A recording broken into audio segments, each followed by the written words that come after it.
everybody, welcome to my homestead and welcome to my channel. In this video, we're going to be talking about the BYU Jerusalem Center that's reopening and also temples returning to full operation. Both these things are happening at about the same time. There have been announcements and articles within the last couple days. Gary Holland messaged me on Facebook on my page for the channel on Facebook to let me know about this one, about the BYU Jerusalem Center. So let's read through it and let's see what it says. BYU Jerusalem Center will reopen this spring after sitting empty for almost 2 years. That is crazy. I knew that it was empty for some time. I guess I didn't realize that it's been for 2 years. So this is kind of big. Okay, the BYU Jerusalem Center will reopen this spring after almost 2 years of cancellations and delays, the center announced Wednesday in a news release. Quote, late last year, we announced the possibilities of reopening the Jerusalem Center with a spring/summer 2022 student program, but dependent upon travel and COVID-19 restrictions. With the lifting of many restrictions, we are happy to announce that the spring-summer 2022 program will move forward as planned. End quote. The decision to reopen the BYU Jerusalem Center came as Israel opened its airports and access to border crossings. Israel has a high vaccination percentage and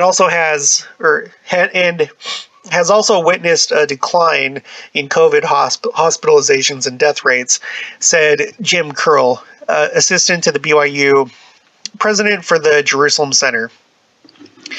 Now, okay, let's see. We've talked about this before in the past, about the vaccine. I know that there are people that are against it.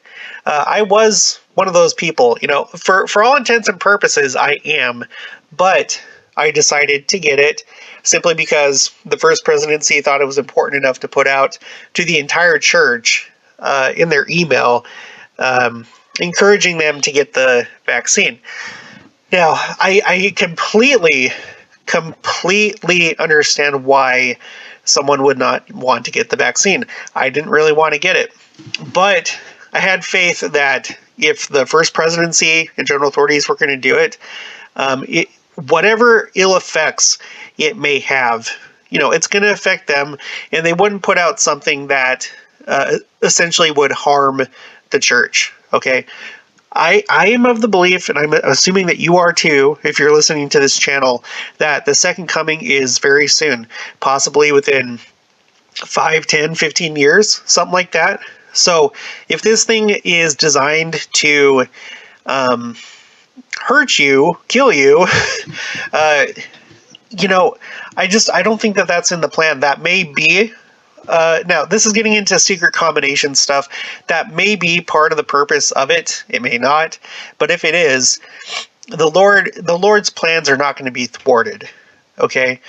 So, I do not think that the whole thing was a test of if you're going to follow the prophet or if you're not, but I think that it was a good thing to do because, as we're about to see in this letter, and also it seems like it may have something to do with this as well.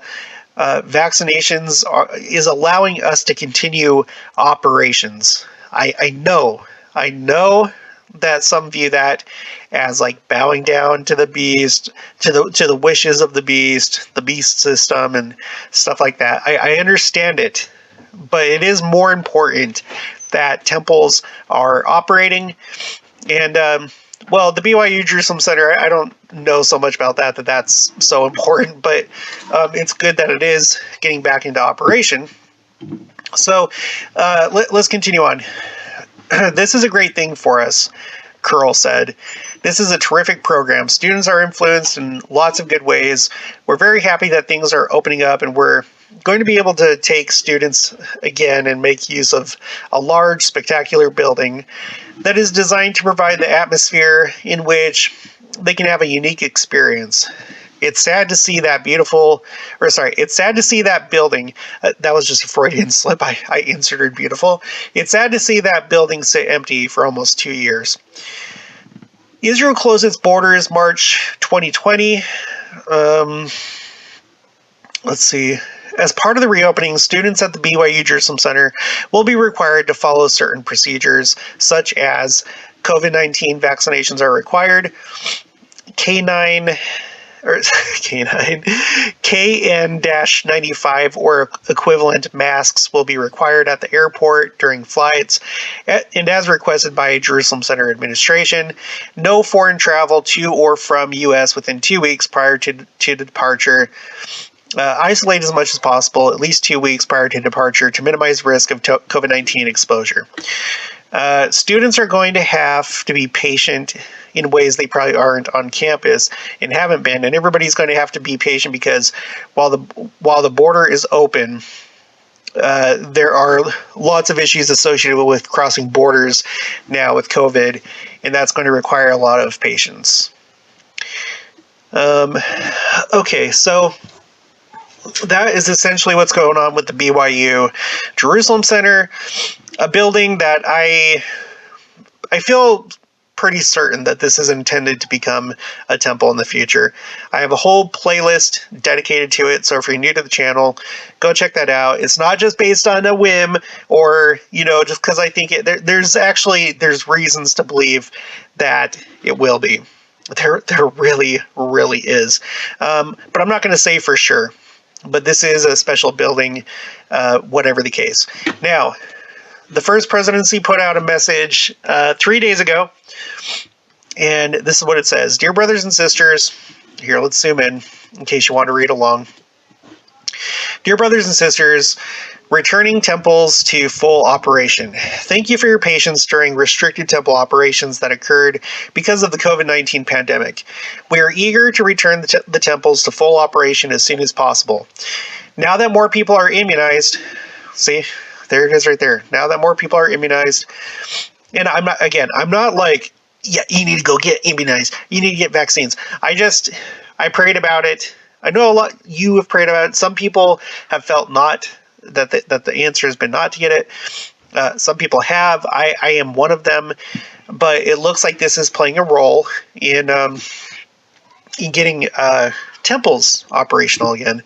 Okay, so now that more people are immunized, we are pleased to announce that temples throughout the world will gradually return to more normal operations, including the elimination of face masks and capacity restrictions. And I don't know about you, but for me, that's huge. It's hard. You can still feel the spirit, obviously. You're in the temple, but it's a distraction. Having to wear a face mask in there, it doesn't feel right. It's distracting. Based on local circumstances, the return to normal operations for each temple will be made by the temple presidencies and area presidencies in consultation with the temple department. Temple presidencies are invited to prepare plans to return temples to full capacity. We are grateful for the sacred work performed in temples. We trust that our members will rejoice in the lessening of restrictions and will increase their commitment to temple and family history work. All right, so there you have it. I don't know what the future holds. We may not be done with the pandemic. Things could easily just go back to how it was if, new variants come up or, stuff like that. Yeah, if I had to guess, I kind of think that this actually is drawing to a close. That may be naive. I don't know. You'll have to let me know what you think in the comments below. Please do not belittle other people, whether they chose to get the shot or if they haven't. No one is stupid. That's always like the argument. Oh, you're so dumb. My scientists tell me, and you should listen to my scientists about this. Stop it. Stop. Let's be Zion. Okay, some people chose one way, some people chose another, and it's fine. The fact of the matter is, things are thankfully getting back to normal, no matter how you feel about it, and it's important just to treat each other with love and respect, and just be glad. Just be glad that we're getting past this phase. Okay, so thank you, Gary Holland, for letting me know about the BYU Jerusalem Center. I think that this is great. I wish that I could go there at some point. Probably never will. Maybe during the millennium. Maybe I will. But okay, that's it for this one. If you haven't already, please make sure to subscribe, like this video if you liked it, put your thoughts, opinions. Please, for the love of all goodness, please be nice to everybody. Don't get into the debate. That's what the adversary wants. Make sure to share this with anyone that would find this interesting, and I'll talk to you guys later.